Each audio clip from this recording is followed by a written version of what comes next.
Bonjour. Aujourd'hui, on va décortiquer un livre qui ne laisse personne indifférent, Social Justice Fallacies de Thomas Sowell. L'idée centrale, c'est que beaucoup de politiques de justice sociale, même si elles partent des meilleures intentions du monde, sont en fait basées sur des idées fausses, des illusions, comme ils les appellent. Et c'est ça qu'on va explorer ensemble. Alors, tout commence avec cette fameuse citation de Rousseau. C'est un peu le pilier de ce que Sowell appelle la vision de la justice sociale. Vous savez, cette idée que si le monde était juste, eh bien tous les groupes humains auraient plus ou moins les mêmes résultats, le même succès. C'est précisément cette vision que le livre va méthodiquement remettre en question. Première grande idée, l'illusion des chances égales.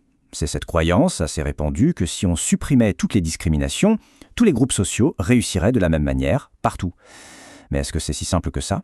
Du coup, la question est posée, quand on voit que les résultats sont inégaux entre différents groupes, est-ce que ça veut forcément dire qu'il y a de la discrimination dans l'air ? Le livre, lui, nous invite à creuser un peu plus loin que cette conclusion qui semble évidente. Pour bien comprendre, prenons un exemple très simple, celui du sport aux États-Unis. On voit bien que différents groupes excellent dans différentes disciplines. Les Canadiens, par exemple, sont ultra dominants au hockey alors qu'ils ne sont qu'une toute petite minorité dans le pays. Ça montre bien qu'il y a d'autres facteurs en jeu que la simple discrimination. Des facteurs comme la culture, la géographie, l'histoire. Et ça nous amène à un concept super important dans le livre, les inégalités réciproques. L'idée, c'est que l'égalité parfaite dans un domaine, c'est très rare. Par contre, ce qui est très courant, c'est que différents groupes excellent chacun dans leur propre spécialité. Pensez à la cuisine italienne, à l'ingénierie allemande. Ces différences ne sont pas forcément le signe d'une injustice, mais souvent le résultat d'histoires et de cultures uniques. On passe à la deuxième partie, et là, attention, on aborde un sujet, disons, assez sensible, l'illusion raciale. L'idée reçue, c'est que les inégalités qu'on observe entre les groupes ethniques sont presque toujours causées par le racisme. Voyons ce que les chiffres en disent. Le débat se cristallise souvent autour de ça.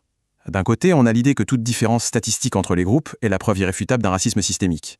De l'autre, on a l'argument du livre, qui dit « Attention, cette conclusion est peut-être un peu rapide », et elle oublie au passage plein d'autres facteurs qui peuvent jouer un rôle.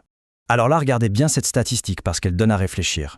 Pendant des décennies aux États-Unis, le taux de pauvreté des familles noires mariées était bien plus bas que celui des familles blanches monoparentales dirigées par une mère seule.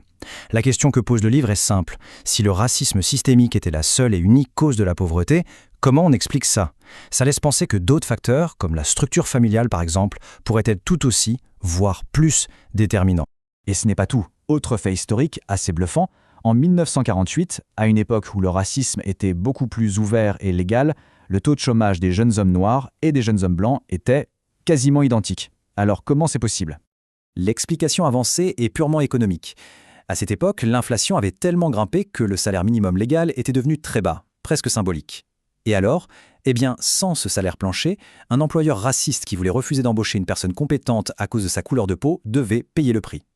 Il devait chercher un autre employé, peut-être moins bon, et le payer plus cher. Autrement dit, la discrimination avait un coût économique direct, ce qui, paradoxalement, l'a freiné. Justement, cette histoire de conséquences inattendues, ça nous amène directement à la troisième partie, l'illusion des pièces d'échecs. C'est une critique de cette idée que les politiciens et les experts pourraient réorganiser la société comme bon leur semble, un peu comme on déplace des pions sur un échiquier. C'est Adam Smith qui a parfaitement résumé ça il y a des siècles. Les êtres humains ne sont pas des pièces de bois passives. Ils ont leurs propres envies, leurs propres objectifs, et ils réagissent aux lois et aux politiques, souvent de manière complètement imprévue par ceux qui les ont conçus. Pour rendre ça concret, prenons l'exemple de ce qui s'est passé dans l'État du Maryland. Le gouvernement a décidé d'augmenter massivement les impôts sur les plus riches en se disant que ça allait remplir les caisses. L'intention était là. Le résultat, un tiers des millionnaires ont tout simplement fait leurs valises et sont partis s'installer ailleurs. Bilan, l'État a perdu des centaines de millions de dollars de recettes. Les pièces d'échecs ont décidé de quitter le jeu. Et on retrouve exactement cette même dynamique avec le salaire minimum. L'intention, bien sûr, c'est d'aider les travailleurs les moins payés. Mais l'une des conséquences, c'est qu'en augmentant le coût du travail, on risque de réduire le nombre d'emplois disponibles, surtout pour les jeunes et les moins qualifiés. Et comme on l'a vu juste avant, ça peut même rendre la discrimination plus facile pour un employeur, puisqu'il a soudain beaucoup plus de candidats pour un seul poste.